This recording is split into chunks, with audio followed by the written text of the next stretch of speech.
여기에 카타르 아시안컵에서 사우디아라비아가 우리의 16강 상대가 될 수도 있는 가능성이 커졌는데요. 사우디를 이끄는 세계적인 명장 만치니 감독은 인터뷰에서 한국전에 대한 포부를 밝히며 화제가 되고 있습니다. 답답합니다. 기본 중에 기본인 압박과 빌드업이 되지 않으니 역대 최강의 멤버도 아무 소용이 없습니다. 현대축구의 기본은 압박과 빌드업입니다. 얼마나 조직적으로 압박을 하느냐, 얼마나 조직적으로 상대의 압박을 풀어내느냐에 성패가 달려있는데요. 감독의 역량도 사실상 여기서 갈립니다. 파울루 벤투 전 감독이 높은 점수를 받았던 이유는 우리가 놓치고 있던 압박과 빌드업을 국제적인 수준까지 끌어올렸기 때문입니다. 카타르 월드컵을 통해 증명했습니다. 하지만 클린스만호는 다시 예전으로 회귀하고 있다는 평가입니다. 해저 축구로 평가전에서 연승을 거뒀지만 압박과 빌드업이라는 기본이 되지 않은 축구의 한계가 한 단계 높은 무대인 카타르 아시안컵에서 여실히 드러나고 있습니다. 수치를 보면 클린스만호의 약점이 더욱 뚜렷이 보이는데요. 축구 통계 매체 옵타가 공개한 수치를 하나씩 따져보겠습니다. 먼저 압박과 관련 두 가지 지표를 살펴봤습니다. 첫 번째 지표는 하이턴오버입니다. 하이턴오버는 한 팀이 상대 골대로부터 40m 이내의 오픈 플레이에서 소유권을 획득한 횟수인데요. 카타르 월드컵에서 한국은 4경기에서 36개, 경기당 9개를 기록했습니다. 평균으로 보면 전체 32개국 중 3위였습니다. 반면 이번 아시안컵에서는 단 7개 밖에 나오지 않았습니다. 두 번째 지표는 프레스 시퀀스입니다. 프레스 시퀀스는 상대 팀이 본인 진영의 골대 40m 이내에서 3번 이하로 패스를 시도한 플레이입니다. 상대 빌드업을 그만큼 적극적으로 막았다는 뜻인데요. 월드컵에서 한국은 65개로 전체 12위, 평균 16.25개로 전체 3위에 올랐습니다. 반면 이번 아시안컵에서는 19개에 그쳤습니다. 물론 바레인, 요르단의 능력이 떨어져 짧은 빌드업보다는 롱볼을 주로 구사한다는 점을 감안해야겠지만 수치 차이가 너무 큰 상황입니다. 두 지표를 종합하면 사실상 위에서 누르는 플레이가 잘 되지 않았다는 뜻인데요. 실제 두 경기를 보면 중구난방 그 자체였습니다. 이재성을 중심으로 압박에 나섰지만 조직적인 모습이 전혀 없었습니다.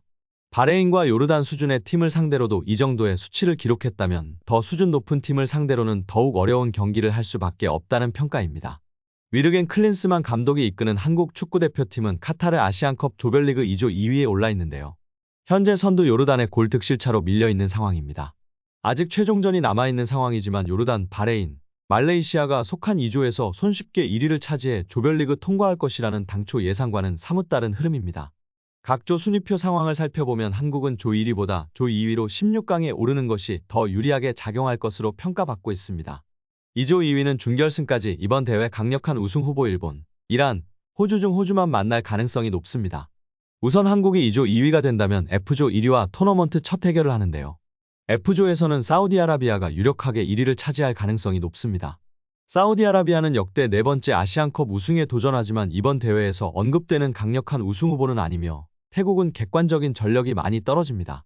16강에서 사우디를 이기면 8강에서 호주와 맞붙을 가능성이 높습니다. 조 1위로 통과 시에는 일본, 이란을 만날 가능성이 높기 때문에 전문가들은 조 2위로 통과하는 것이 더욱 바람직하다고 입을 모으고 있습니다.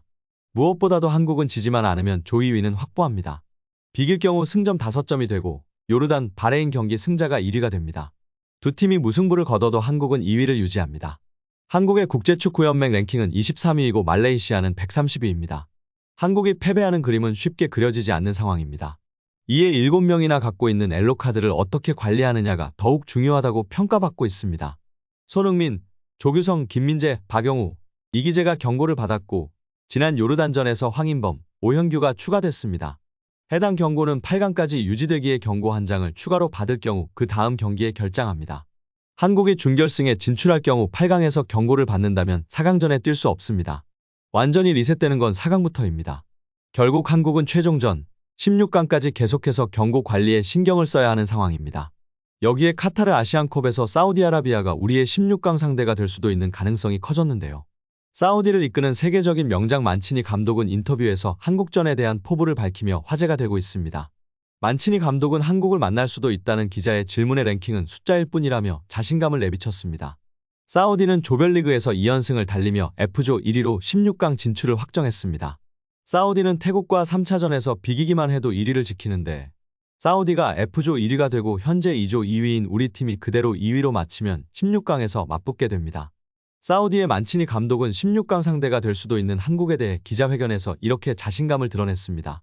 만치니 사우디아라비아 감독은 랭킹은 일본, 한국, 이란, 호주 순이고 우리는 한참 뒤처져 있지만 이 대회에선 어떤 일이든 일어날 수 있습니다. 라며 자신감을 내비쳤습니다. 우리가 말레이시아를 상대로 대승을 거두며 골득실에서 요르단을 제치고 조 1위가 될 경우 16강 상대는 일본이 확실시됩니다. 아시안컵 감독 연봉 순위 압도적 1위 인전 맨체스터시티 감독 만치니가 이끄는 사우디아라비아와의 16강을 치르고 이후 호주를 만나는 게 좋을까요? 아니면 16강에서 일본을 만난 후 이후 이란을 만나는 게 좋을까요? 여러분들의 생각은 어떠신가요? 조규성은 요르단전 직후 오는 25일 열릴 3차전 말레이시아전에서 부진 탈출을 약속한 가운데 무득점에서 벗어날 수 있을지 귀추가 주목되고 있는 가운데 조규성의 경기 후 인터뷰가 조명받고 있습니다.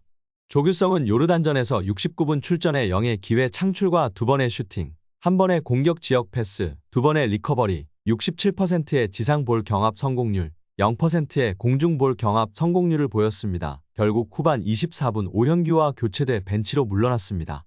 여러 차례 슈팅 기회가 왔지만 모두 골문을 빗나가 결정력 논란에 불을 지폈다. 이후 조규성의 소셜미디어 SNS에는 그를 비판하는 댓글이 줄을 이었습니다. 주로 긴 머리 등 외모를 지적하거나 예능 프로그램에 출연한 것을 문제 삼았는데요. 조규성은 경기 뒤 인터뷰에서 내가 더 좋은 모습을 보였어야 했다. 경기를 뛰지 못한 선수들에게 너무 미안하다. 아쉬움이 많이 남는 경기였다. 아니랬다라고 말했습니다. 그러면서도 득점 기회는 계속 온다. 매 경기 골을 넣고 싶다. 찬스가 온 걸 내가 잘 살려야 한다. 매번 말하지만 나만 잘하면 된다. 남은 경기는 잘해서 꼭 골을 넣겠다며 다음 경기 무득점 탈출 약속과 함께 웃음을 지어 보였습니다. 흔들리지 않는 멘탈로 웃으며 다시금 선전을 다짐한 것은 정말 응원하고 싶으나 조규성 선수로 인해 뛰지 못했던 선수에게 제일 먼저 미안할 게 아니라 전심으로 응원하는 팬들에게 죄송하다는 말을 먼저 했어야 하지 않았나 아쉬움이 남습니다. 아직 젊은 선수이기 때문에 이번을 계기로 다시금 성장하고 좋은 활약으로 보답했으면 좋겠습니다. 여기에 일본 등 외신의 비판도 화제가 되고 있습니다. 일본 매체 풋볼 채널은 21일 한국 대표팀의 전력을 분석하며 전략은 무엇인가? 신임 감독 비판, 승리는 손흥민과 다른 선수들에게 달릴 것인가? 라는 기사를 게재했는데요. 풋볼 채널은 아시안컵 개막 전부터 출전 국가들의 전력을 공격력, 수비력, 지휘력 세 항목으로 나눠 평가하여 공개했습니다. 한국은 공격력 9점, 수비력 9점, 지도력 6점으로 일본에 이어 전체 2위로 평가했습니다. 앞서 지적한 대로 요르단전 이후에도 클린스만 감독의 지도력에 대해 의문점을 제기했고 요르단전 무승부 이후 이 문제에 대해 다시 한번 지적한 것인데요. 매체는 한국의 2022 카타르 월드컵 16강 진출 사실을 소개하면서도 이 결과를 이끈 파울로 벤투 감독이 대회 직후 사임했다는 점에 주목하며 이어 부임한 클린스만 감독의 행보에 대해 독일 감독은 아시안컵 우승을 원한다고 밝혔지만 부임 후 5경기 연속 승리하지 못했고 한국 언론의 거센 비난을 받았다며 이후 6연승으로 회복세를 보였으나 부정적 여론이 완전 사라진 건 아니다라고 전했습니다. 오늘 영상은 여기까지입니다. 끝까지 시청해주셔서 감사합니다. 늘 건강하시고 더 좋은 영상으로 찾아뵙겠습니다. 구독과 좋아요도 잊지 마시고 부탁드립니다. 감사합니다.